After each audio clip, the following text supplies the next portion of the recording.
xeebaha quruxda badan iyo biyaha degan ee nadiifta ah ayaa arladani ka dhigay meel soo jiidata dalxiisayaal tiro badan.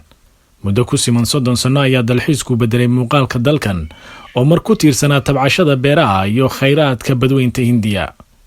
kasoo dalxiiska waxaynu barnaamijkeenan daaha kaga faydi doonaa cadeymaha muuqaalada dayax qacmeedka ee muujinaya inay halkaasi ka socdaan horumarinta saldhig military, iyadoo dowladda waddankaasina ay ku andacoonayso in dhaqdhaqaaqa ka socda jasiiradaasi ay yihiin kuwa lagu horumarinayo nolosha dadka deegaanka. There is no agreement between Mauritius and India to set up a military base in Agalega.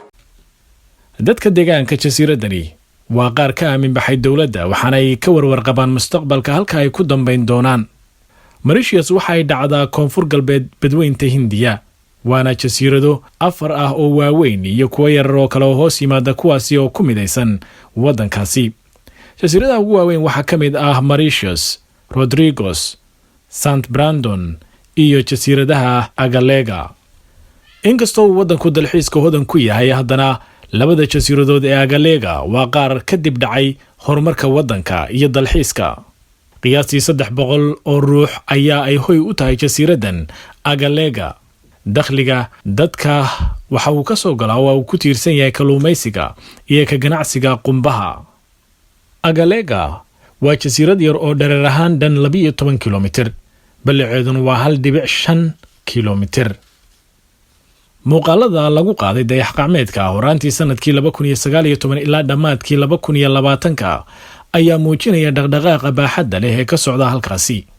dhismaha dekad weyn iyo muuqaalka markab xamuul ah oo ku howlan ayaa halkan ka muuqda. sawirada ay qaadeen dadka deegaankuna waxaabay muujinayaan dhismayaal cusub oo waaweyn oo qurux badan. dhabbad diyaaradeed oo cusub ayaa dhismaheedu halkani ka socdaa. sidoo kale jasiiraddu waxay lahayd gaga diyaaradeed oo dhererkeedu uu dhan yahay 800 mitir, hase yeeshee 16 Abriil 2019 waxaa ka soo ag muuqday dhirgoyn iyo bannaynta dhuleed ee halkaasi laga arkay, taasoo aakhirkiina ku soo idlaatay dhabbad diyaaradeed oo cusub Disembar 2020. waxaanay dherer ahaan ka badan tahay 3 kilomitir iyo dhul baaxad leh oo loo qorsheeyey baarkinka ama nasashada diyaaradaha. 2021 bishii Maarch ayaa ay dib u bilaabantay jarista dhirta iyo bannaynta dhulka kaymaha ah, halka dhanka waqooyi ee jasiiradaasi deegaameyn loogu sameeyey shaqaalaha ka shaqeynaya dhismayaasha bartaasi ka socda. dadka deegaanka ilaa iyo hadda kama dhaadhacsanaa in dhismayaasha ay dowladdu wadda ay yihiin kuwa dantooda loo wado. dadka qaar ayaaba aaminsan in halkan laga wado saldhig military. Mauritius ma laha ciidamo ciireed marka laga tagi waayo 4 diyaaradood oo gaafureega xeebaha waddankaasi iyo maraakiib ay leeyihiin ciidamada badda dalkaasi. telefishinka Al Jazeera ayaa daaha ka rogay halka uu ka soo jeedo markabka ku socda xawaaraha aadka u gaabinaya ee ku gaafureegaya jasiiradda Agalega. waana markabka xamuulka qaada ee magaciisa la yiraahdo Glosem, kaasi oo ka diiwaan gashan magaalada Mumbai ee waddanka Hindiya.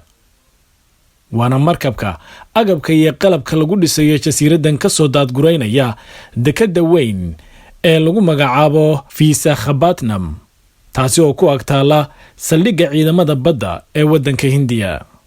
waxaa la diiwaan geliyey ilaa iyo 7 markab oo ka soo shiraacday dekadaha waddanka Hindiya kuna soo xidhay dekadda macmalka ah ee Agalega ee dhismaheegu u socdo. cadeymaha sirta ah ayaa muujinaya xaddiga kharashka ku baxaya mashruucan Agalega, kaasi oo lagu qiyaasay 250 milyan oo dollar. dukumentiyo ka badan 400 oo bayd ayaa caddaynaya in India ay maalgelinayso mashruuca lagu kordhinayo awoodda ciidamada badda ee waddanka India.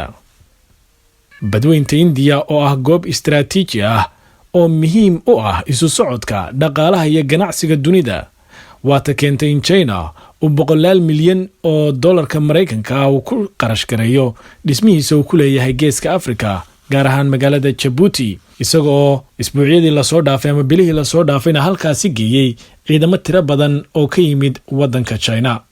India ayaa iyaduna ku hamiyeysa saameynteeda mandaqada geeska Afrika, iyadoo tartan kula jirta wadamada kale ee caalamka, gaar ahaan dalka China. Mauritius iyo Hindiya waxay qalinka ku duugeen sanadkii 2015 heshiis is-afgarad kaasi oo lagu horumarinayo baahiyaha aasaasiga ah ee Agalega. hase yeeshee marnaba afka laguma dhufanin saldhig military.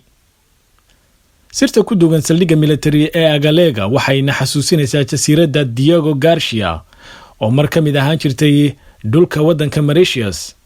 kadib markii Mareykanku saldhig military uu ka dhigtayna lahaanshiyaheeda si gacan hoosiisa loogu wareejiyey kana baxday gacanta Mauritius.